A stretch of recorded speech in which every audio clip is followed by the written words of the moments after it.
But sticking with the food, talk to me about meat. Keep hearing about how cows are producing methane, and my friend has just gone vegan because of this. Can you speak to meat and carbon creation specifically regarding that? I should probably say I'm a bit biased. I grew up on a dairy farm, so I'll put it out there. But it's definitely a valid point, right? The amount of carbon that's created by the meat you consume is significantly more than if you were to only eat vegetables. That's without a doubt true.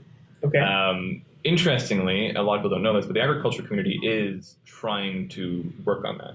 At a very high level, the amount of milk produced per cow has significantly increased, so that is decreasing the pollution per liter of milk. Okay. So there's little things like that.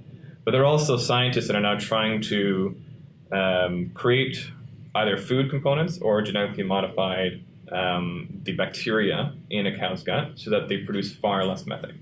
Okay. So there's little things that it's quite surprising that there's a lot of science going into this to make improvements. And the reason why cows specifically pollute so much is that it's methane, not carbon dioxide. And methane is something like 20 times more damaging to the atmosphere in terms of how much energy it retains than carbon dioxide. So your car creates far more pollution particles than a cow does, but the cow produces methane, and the methane is quite devastating. And so that's where you start to get farms that are implementing methane capture. And so the manure from the animals is captured, it's put into a large storage tank, and then that storage tank is capped with a methane capture device that takes the methane and actually burns it to produce energy. And rather than releasing it into the atmosphere, right? And which is most of the methane produced is just released into the atmosphere. Okay. So there's projects underway to actually control that. I feel like these are probably moving slowly. Yes. But it's good to know that this is happening. But going vegan is certainly a viable option for a lot of people. It's a difficult personal choice that some people can't make. Yeah. I think the argument can always be made that meat tastes good, but how do you get past that? Yeah. But yes, I think there's been a few interesting documentaries on Netflix that I've watched as well that the amount of pollution created by the animal you consume is pretty enormous. Yeah, it's I didn't even think about this, a couple years ago, but now this awareness of the pollution associated with food. Okay, lastly, I want to talk about how a company becomes carbon neutral or how they can use less energy and be a positive contributor. I know with our company specifically, we're fighting air pollution. We're creating a mask to fight air pollution, and we don't want to create more air pollution. Yeah. So using a company such as ours, how do we measure our carbon usage, reduce our footprint, and ultimately become carbon neutral? Because I think that's our goal. Yeah, for sure. I think companies like you absolutely do need to make sure that you do this properly, right? So you get a lot of greenwashing out there. You have to be really careful about this. Yeah. Of companies that pretend like they're being green and they're really not. Yeah. So you have to be really careful with that. I think what you're saying is absolutely right, is how do we make sure we do the right steps to truly become carbon neutral? I think the wrong thing to do is to go straight to carbon offsets right off the bat. If you were simply to say, this is how much we're polluting, buy carbon offsets, yeah, we're green, done, right? That's what a lot of companies are doing, and it's completely wrong, because you're not actually really controlling the pollution you are yourself creating. So the first thing you need to do is audit your own production capacity system. Figure out what are we creating, how much pollution are we creating across the supply chain.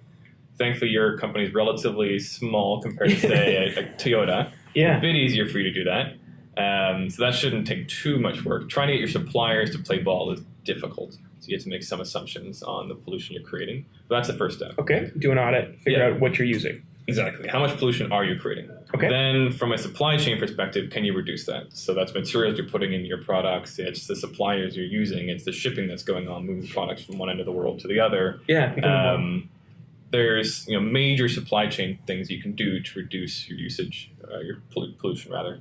Then once you've done that, the next interesting thing, which is quite difficult to do, but it's cradle to cradle.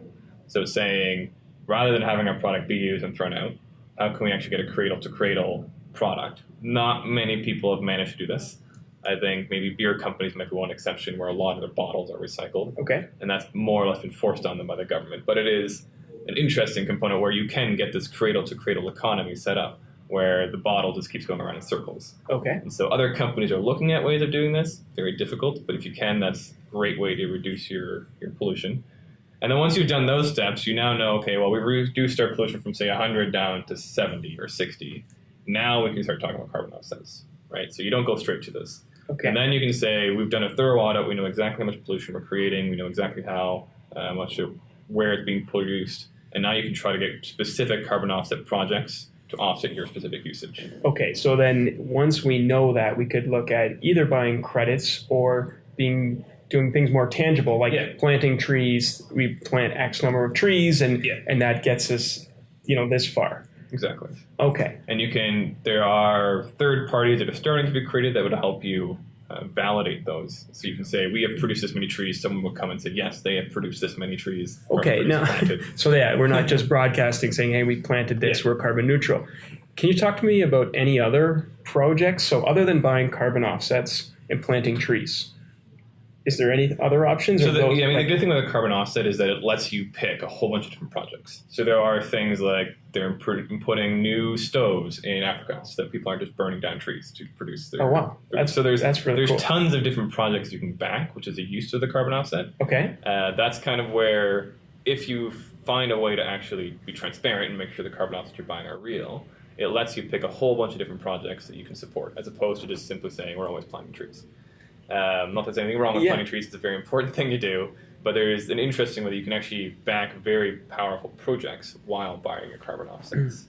That's fantastic. Is there a resource is there like a website, anything you recommend? Yeah. Because this is all new to me, and on the project side of things, I think that would be good for people to know where they could find that. I'll try to figure out the name of the company. There's one, I think it was carbonoffsets.org. It's .org, so it's nonprofit. It's backed by a for-profit company, but the point of it is that they're trying to create standards that make sure that when people are saying they have a carbon offset, it really is a carbon offset.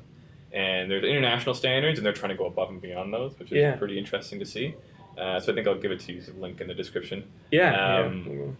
So there's a few companies out there. There's a lot of companies that, if you're buying electricity, that'll offer carbon offsets. Do your research, make sure they're actually doing it. Okay. They're not always actually doing it. And then really, you do a quick Google, you'll find lots of interesting companies that are offering these sorts of solutions.